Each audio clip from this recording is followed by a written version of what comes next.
Vous vous sentez peut-être méprisé, mis à l'écart par les autres, dénigré, repoussé.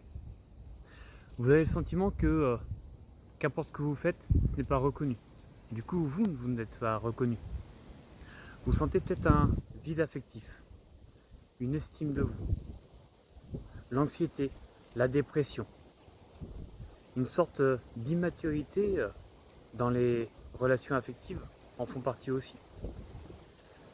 Peut-être que ça se transforme en burn-out, que vous recherchez une figure parentale à travers d'autres personnes, que vous vous isolez, qu'à l'intérieur de vous, vous ressentez une colère, et que du coup, vous évitez.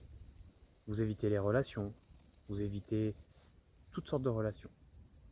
Puisque vous vous croyez nul, sans valeur, il y a cette petite voix-là qui vient vous juger. Mais ça, comme vous pensez être le seul à l'avoir, alors vous vous sentez incompris. Et du coup, vous cherchez à faire toujours mieux, dans la perfection.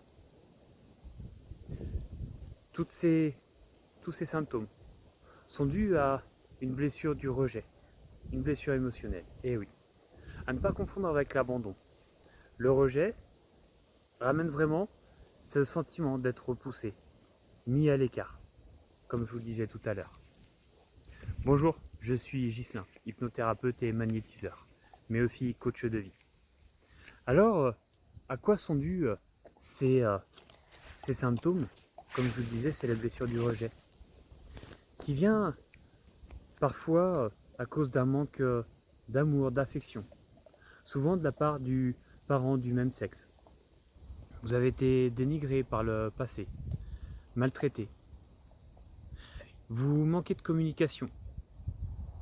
On vous a manqué de respect. Vous avez le sentiment de ne pas être écouté. Et vous aviez peut-être des parents exigeants. Peut-être sentiez-vous un manque d'équité,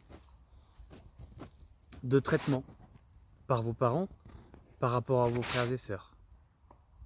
En termes physiques, en termes de blessures physiques, ça va se traduire par de l'hypoglycémie, une dépression, du diabète, les vomissements, les allergies, les problèmes respiratoires et les problèmes de peau en font partie aussi.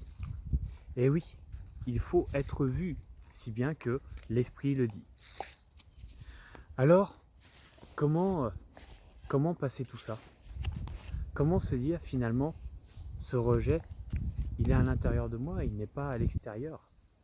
Et déjà, en prendre conscience de par ces symptômes et les causes que je vous ai énumérées à l'instant. Déjà, ça, vous allez pouvoir prendre conscience. Et de par le fait, eh bien, prendre votre place, vous affirmer, vous dire, ok, maintenant, je suis exactement là où je dois être. Exactement, tout le temps, peu importe l'endroit, peu importe les événements. Vous pourrez modifier votre langage interne et en faire un langage positif. Pour ça, les mantras sont un bon exercice. Mais aussi, eh bien, du coup, arrêtez de vous faire des films.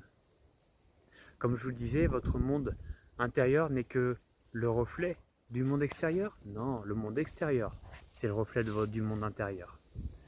Alors, j'aime bien citer un accord Toltec pour ça, qui est ne rien prendre personnellement. Et oui, on prend souvent les choses personnellement alors qu'il n'y a pas besoin d'en faire.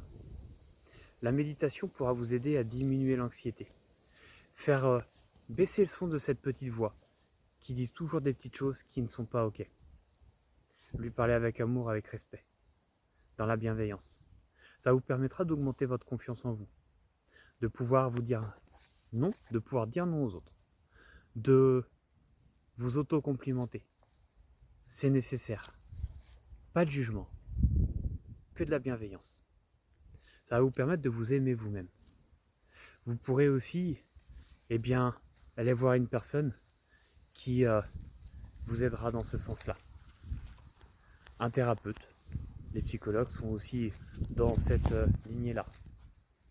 Et là, vous aurez déjà une belle voie de passer, un beau chemin de passer et une belle évolution. Merci, à bientôt.